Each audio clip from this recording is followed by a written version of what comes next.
สำหรับวิดีโอนี้ខ្ញុំមកបង្ហាញពីរបៀបក្នុងការ install ក៏ដូចជាតឡើង SendX នៅលើ VMware របស់យើងអញ្ចឹងសម្រាប់របៀបក្នុងការតឡើង SendX នៅលើ VMware ហ្នឹងគឺអត់សូវពិបាកមែនទេដោយសារតែវាដូចជាយើង install Windows មួយហ្នឹងអញ្ចឹងគាត់ហៅវា file ISO អញ្ចឹងនេះអាចធ្វើការ research file ISO ដែលវាមានហើយជា 9G ដែរ RAM អញ្ចឹងធំណាស់ file ហ្នឹងអញ្ចឹងអ្នកទាំងអស់គ្នាអាចធ្វើការ research ដូចជា download ទៅចូលទៅហើយ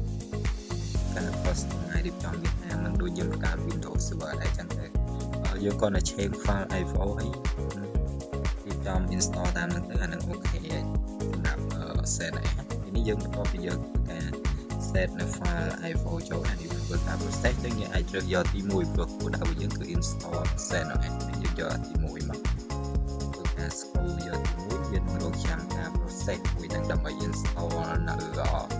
function ដូចនៅហើយវាមួយចំនួនដែលវាទៅឡើងចឹងយើងអាចរកចាំទៅវាយូរដែររយៈពេលក្នុងការ install វាអាចចន្លោះពី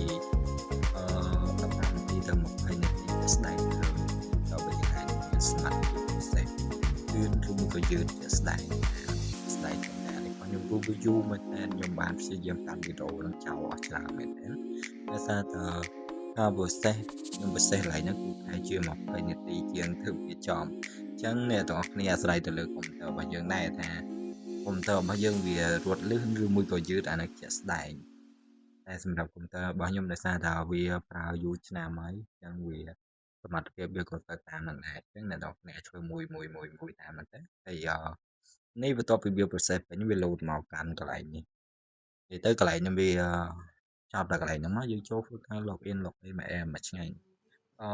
តែកន្លែងនេះខ្ញុំប្រាប់វាអញ្ចឹងយើងបន្ទាប់ពី install ហើយវា load មកចេញបែបនេះអញ្ចឹងយើងអាចធ្វើការរើស select អីចឹងតាមខ្ញុំជាក់ស្ដែងអញ្ចឹងមកវានឹងចេញផ្ទាំងបែបទាំង system អីតាមដងអញ្ចឹងអាហ្នឹងអ្នកទាំងគ្នាអាចធ្វើការបង្កើត user account ក៏បានឬមិនក៏អត់ក៏បានដែរជាក់ស្ដែងអាស្រ័យលើយើងចង់បង្កើតទេណាចឹង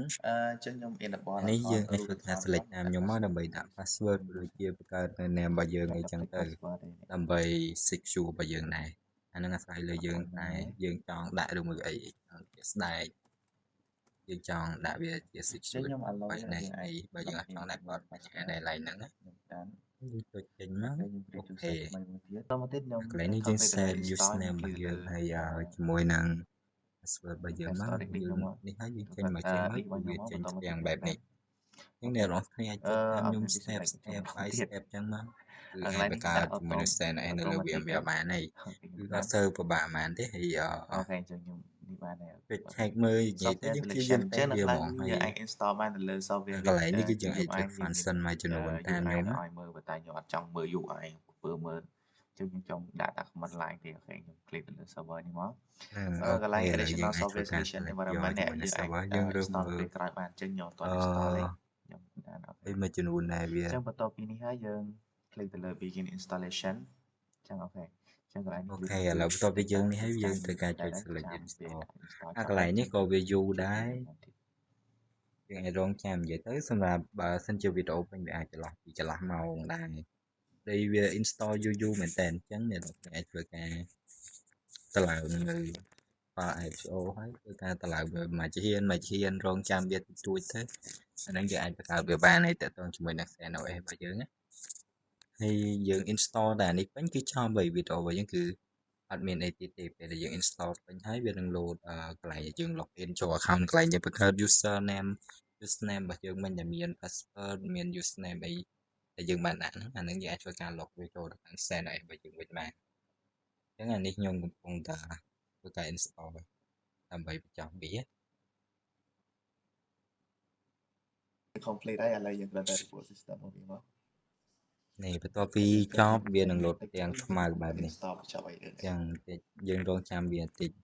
ដើម្បីវា process នេះវា process មួយបែបហ្នឹងគឺនិយាយទៅ CNF វា process ច្រើនជំហានច្រើន step មែនតើអញ្ចឹងអ្នកនរគ្នាតតែរងចាំដែរ